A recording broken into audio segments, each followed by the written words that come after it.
In that moment, I knew I was out with the goddamn racist.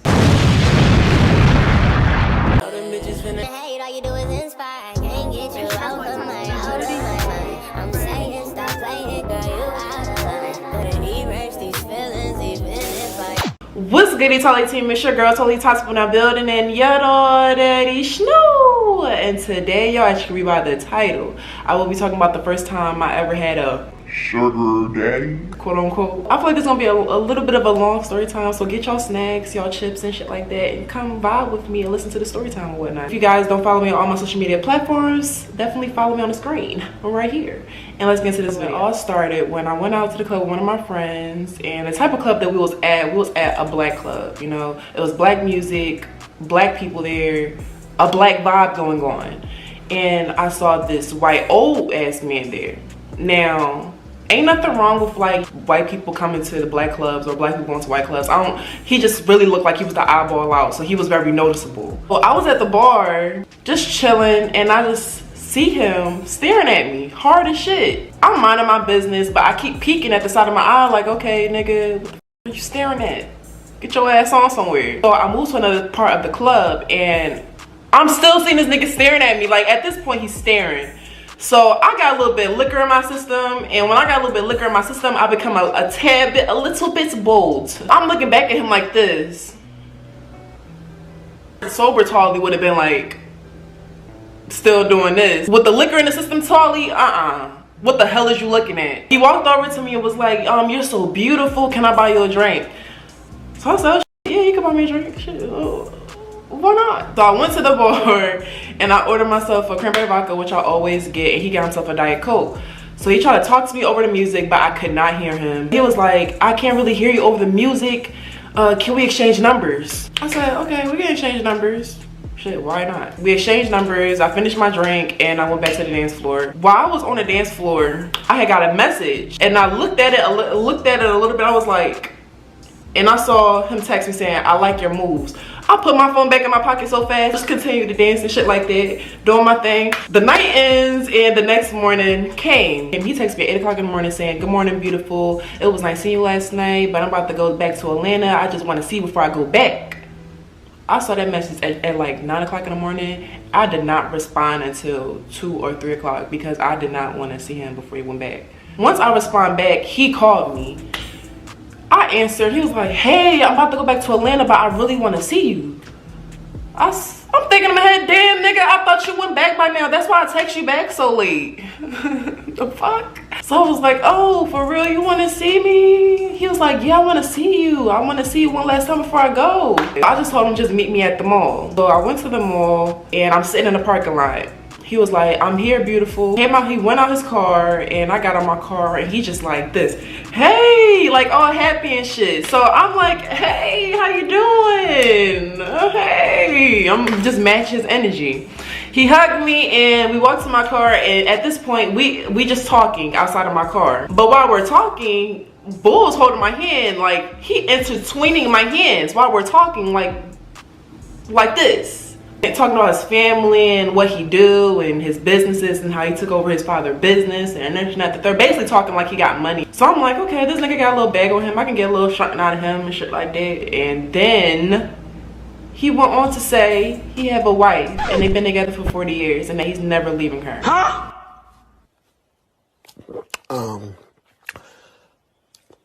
I'm thinking in my head, huh? A wife? That you've been together for 40 years and you not leaving her, but you standing here holding my hand like I'm yours. So after he told me that shit, I made an excuse saying like, you know, I gotta hurry up and go to the mall and go somewhere, and to make him leave. And of course he left. By the end of the day, he texted me saying, yeah, I made it to Atlanta and shit like that. And I said, oh, cool, that's amazing, but I gotta ask you a question. He said, what's up? I said, so what are your intentions with me since you have a wife?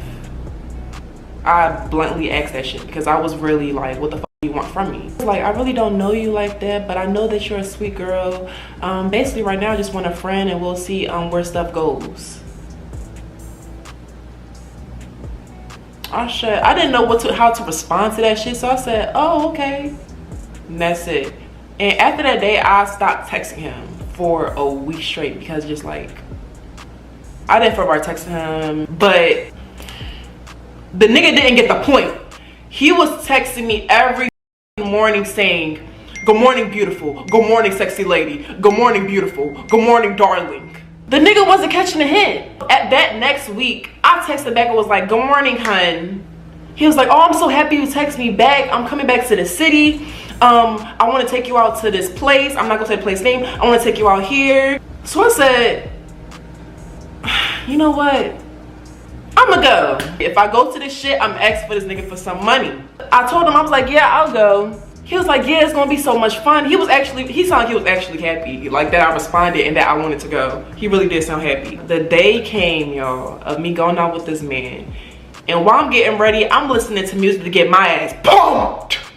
Cause I never did no like this before. First of all, I never went on a date with the old ass Caucasian man. I never did with the wife. I never did that shit before. So this shit was new for me. We had to be there by 7:40. My ass got in a car by 7:30. And I was late as fuck. I didn't get there till 8:20, 8:25. And when I got there, I had to take a woosah. I took a woosah in that car. I'm not even kidding you. I said, Todd, you got this. Keep your game face on and put your charm on, baby. Cause you about to get something off this nigga. You are. I texted him and I was like, I'm here. I walked out my car and he just speed walking out the restaurant saying, hey, I'm happy you made it. And I was like, hey, I'm happy I made it too. And then he embraced me with a hug and was like, oh my gosh, you smell so good. I said, thank you. Side note, y'all, invest in some perfume. I used to be the Bath and Body Works type girl, but after my mom put me on some good ass perfume, buy some perfume because you're gonna get a lot more compliments. Back to the story. So he went on to saying, yeah, the lady wouldn't seat me at the table because you wasn't here. And I said, well, I'm here now. And he walked up to the front desk and he was like, my date's here. The black girl looked at me and she looked at him. She was like, okay, follow me. Y'all, keep in mind, this is a dim ass restaurant. Dim. She had the nerve to sit us at this booth that had the light shining on it. The way how the booth was set up, I'm gonna just give y'all an idea. The booth was like a U. Okay? This the booth. The tables of people was right in front of us. And the light is shining on us. I'm thinking in my head, sister, you supposed to be looking out for another sister. Why the hell, you know what type of time I'm on. Why the hell is you seating this right here? I'm trying to be discreet with this shit. You know what type of time I'm on. I don't want nobody to take pictures of me and this old ass man, no. So since it was like a U, I sat right here. He was like, come on, get to the middle, get to the middle. I said, damn it. So we sit in the middle and the crowd of tables is like right there. I said, damn, these people got a clear view of what the fuck's going on over here, but it is what it is. The waitress brought out the menus and he pointed to the most expensive meal on there. He was like, yo, you gotta try this. You gotta try this. I said, well, shit, I'll try it. I'm not paying for it. Yeah, it was some fish. So I was like, yeah, I'll try it. And then he was like, yeah, I hope you like it. I don't want you to trust me too much with my taste buds. I said, well, I don't mind trying it. They shouldn't go wrong with fish. So they shouldn't. Fast forward to the good shit. He started to talk to me about how much he loved black women and black people in general. He was saying how his best clients was black women, how he always admired black women when he was younger, but he wasn't allowed to talk to them because his dad didn't allow him to talk to black people in general. Then he went on to say how he was in the Navy and how his basically his closest friends was black and how he just loved being around black people. I just got the vibe that he was just forcing himself to make it seem like he loved black people. I'm just thinking in my head like, you don't have to say how much you love black people to show that you like black people. And on top of that, I'm also thinking, nigga, you're married to a white woman. So you don't love black women that if you're married to a white woman, okay? Make it make sense. Then he went on to talking about how it was no air conditioner back in the day and how he had to just adjust to the heat because he didn't know nothing about air conditioners and shit like that. He was just talking. He talked so much that we was the last people there, okay? I'm not even exaggerating. We was the last 2 people there. I know those workers was looking at us like, damn, can they goddamn leave? So while he kept on talking, he stopped and was like, oh, everybody gone. I guess that's our cue to go. I want to take you to a live bar next. I'm thinking in my head, next? I thought this was the end of the night. I didn't think we were still going on to other places. What the hell? Come on. I'm ready to go home. I'm looking at my phone. I said, okay, it's 10 o'clock, but we can go. He was like, I want you to get as drunk as you want, so I'd rather you ride with me and we go to the bar and I'll ride you back to your car and you can go home. Hold on. Hold on. Baby, you just dropped the load on me. Bitch, you want me to get as drunk as I want? That was his exact words, y'all. I'm not even capping. As drunk as I want?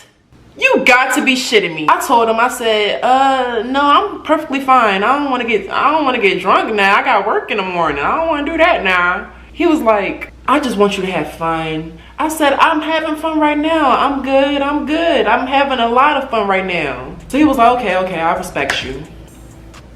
So we walking out to our cars and he opened up the door for me. He was like, can I just get one more hug? I said, he hugged me again, and this time he's really smelling me. It wasn't like the regular sniff that he did in the beginning. He was like, you smell so good. I said, thank you. And I got into my car. That sniff like violated the shit out of me. The fuck? Don't be sniffing me like that. Once I got in the car, I texted him. I said, can you send me the address to the bar? He sent me the address, and I just wanted to make sure that we was actually going to a bar. I didn't want to just follow his car because I didn't know if he might be luring me to some other place or to his hotel. You never know. I looked at the address. It was the bar that he was taking me to, so I felt more comfortable at this point. We arrived at the bar. I found the parking spot. He found the parking spot, and he's sitting in his car for like a good 5 minutes. And then he texted me and was like, you know what, I'm talking on the phone with somebody. I'll be out there in a second. I'm sitting in my car, low-key nervous.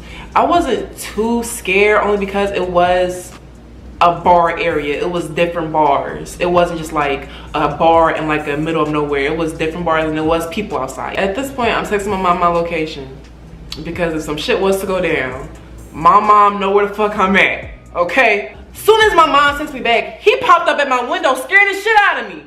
I said, oh my Lord. Cause not only was he an old ass man, he looked a little creepy, a little too bit creepy. So he scared the shit out of me. I opened up the door and was like, oh snap, you scared me. He said, oh my bad, sorry, I was on the phone and I'm ready to go though. My mom is texting me, she's calling my phone like back to back to back. I texted back, I was like, okay, I'm good now. You know, basically be on the lookout. I'm good, but be on the lookout. I'm good right now. I'm good. Once I text my mom back, we started to walk to the bar. And that night, it was cold as shit. And he was like, it's just a 2-3 minute walk. We should be there in no time. 2-3 minute walk while it's cold?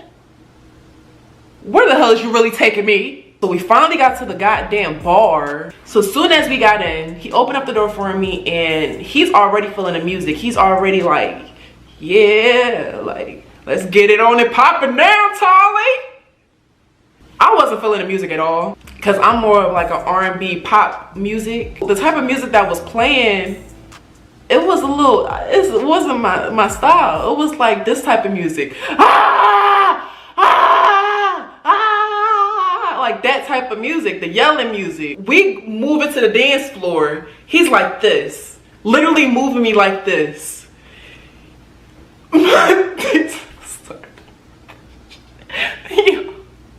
I'm not fucking lying.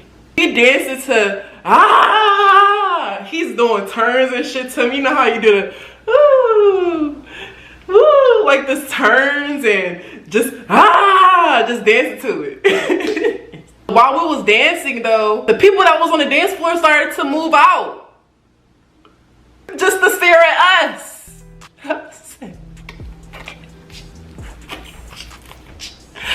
What the fuck is y'all staring at? Why did y'all move out the way like we the life of the party? Like, no. I started to stop dancing when I realized like people was really starting to stare and was moving out to look at us.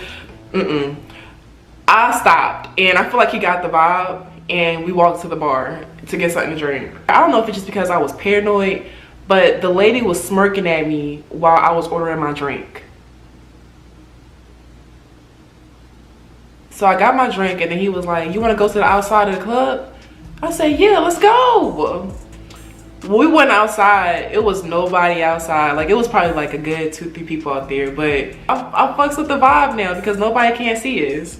Even though I'm cold as hell. But I'd rather be cold than having all those people staring at me making me feel weird. So this is the part where I figured he was not just a little bit racist, he was a lot bit racist, okay? So he was talking to me about nude beaches. He was like, I really like going to the beaches in Miami because the people be carefree and don't really pay you no mind. But when I go to the ones in New Jersey, you people be looking, the people there be judging me.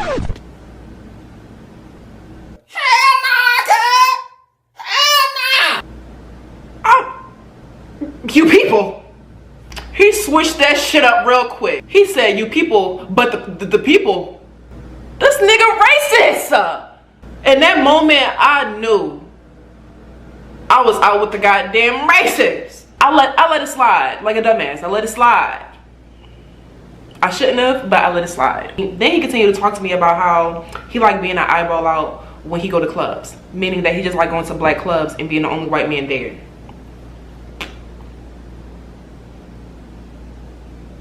I didn't know what to say to that when he said that. I was just like, oh, okay. Then he went to talking about how he blocked his wife on Facebook because his wife don't like that he follow women on Facebook. So he blocked her and he literally showed me his Facebook. Like, I know his Facebook name and everything. I know his full name and everything. Like, at this point, I was ready to go. So I told him, I said, I got work in the morning, so I can't be out late. I'm ready to go. We're walking out to our cars. Like I told you, it was like a 2 to 3 minute walk back to our cars. When I tell you that was the longest 2-3 minutes, the longest. So while we're walking, he's talking to me about how he took other girls to different restaurants. And I'm thinking in my head, like, this nigga, this must be his thing, you know, going out with different girls. Then he went on to say, I had a great time with you tonight and I don't want this night to end. I don't want to do nothing sexual with you. I really want you to come back to my hotel. I literally made a face. I said, I'm not doing that. I just met you. Like, this is our first time going out. And plus, I got work in the morning. I keep telling you this. And yeah, I can't do that. He was like, oh, okay, I'm sorry. I didn't mean to disrespect you like that. And yeah. We walked to my car and we gave each other a hug and I got into my car and I waited till he drove off until I drove off. That next morning came and he texted me saying, good morning, sexy lady. I had such a great night with you. I can't wait to come back to the city again. And yeah, I texted him back saying, oh, good morning. I had such a great time with you too. My whole motive that day was to get money out of him because I told my mom the whole situation and she basically was like, you know what? Yeah, get some money out of him. So she definitely helped me get some coins out of him. So shout out to mama. I texted him back and was like, you know what? I need $1,500. Or did I say $1,500? $1,300. I said, basically, I said around that amount. I said, I need this amount of money. He said, whoa, that's a lot. That's a lot. For you to talk about these businesses and you talking about all this money you got, why you can't give me this much money, huh? Why you can't give me $1,500, huh? Why you can't give me $1,300 or, huh? Since he don't want to give me $1,000, let's just see if he give me $600. He said $600. I gotta think about that. If you can't send me $600, you out the door. I don't want to even talk to you no more. You're making me mad at this point because I went out and embarrassed myself for you. You need to give me some money. Okay? I stopped texting him. I dead ass did. And he texted me again. He double texted me and was like, yeah, when do you need the 600 by? I said, it doesn't matter. You can send it to me whenever. He was like, okay, well, I'll send you $600 the next morning. And guess what? That next morning, literally at 8 o'clock in the morning, ching ching, $600 to my cash app. He was like, good morning, sweetie. I just sent you the money. Thank you. Thank you. You thought I was just gonna go out to eat with you and not want no money out of that? Yeah, you brought me an expensive dinner, but I can get that for myself. I don't give a fuck about the food. I didn't really care too much about the fish. I didn't care too much about the bar.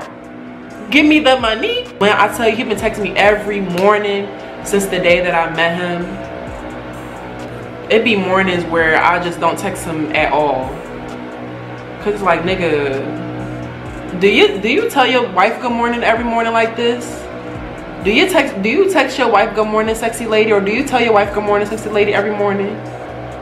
Do you even tell your wife good morning before you tell me good morning? If you guys like this video, definitely give this video a huge thumbs up, because baby, I got another story time about how this old ass man tried to holler at me at Dollar Tree. Now, he could have been a potential sugar daddy. He could have, but I feel like I fumbled a bag.